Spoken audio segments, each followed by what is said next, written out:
میری کوشش یہ ہے کہ اس ملک کے جو ادارے ہیں وہ اس وقت ملک کا سوچے. یہ میں عمران خان اپنا نہیں سوچ رہا, مجھے اپنے ملک کا خوف آیا ہوا ہے.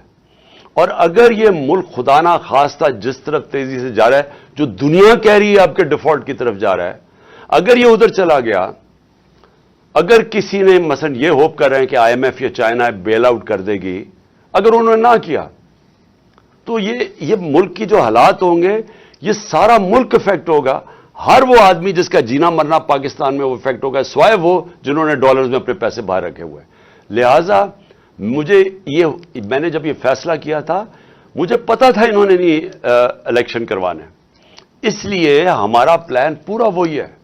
جب میری تیاری ہوگی, میں نے آپ کو کہا دسمبر میں انشاءاللہ ہو جائے گی, میں اپنے وہی جو میں نے اناؤنس کیا اسی پہ میں چلوں گا, میں یہ اسمبلی سے نکل جاؤں گا. صاحب یہ بتائیے کہ اعظم سواتی کے خلاف اسلام آباد میں مقدمہ درج ہوتا ہے, بلوچستان میں ہوتا ہے, پھر ان کو اٹھا کر سندھ میں لے گئے ہیں. شہباز گل کے خلاف مقدمہ درج ہوئے, اس بار تو ان کے خلاف لاہور کے اندر مقدمہ درج کیا گیا جہاں پر پی ٹی آئی اور کافری کی مشترکہ حکومت ہے. ان کے خلاف جو مقدمہ درج اگر کیا, چودھری پرویز لائی اس میں انوالو ہیں یا کوئی اور طاقت انوالو ہے, کون اس میں یہ مقدمات درج کر رہا ہے؟ یوٹیوب پر گوگلی ٹی وی دیکھنے کے لیے youtube.com کی سرچ بار میں گوگلی ٹی وی ٹائپ کریں. گوگلی ٹی وی کے پیج پر سرخ رنگ کے سبسکرپشن والے بٹن پر کلک کرنا نہ بھولیے. یوٹیوب پر اپلوڈ ہونے والی ویڈیو سے باخبر رہنے کے لیے بیل آئیکن پر کلک کیجیے. آپ کو ہر نئی آنے والی ویڈیو کے بارے میں نوٹیفیکیشن موصول ہو جائے گا.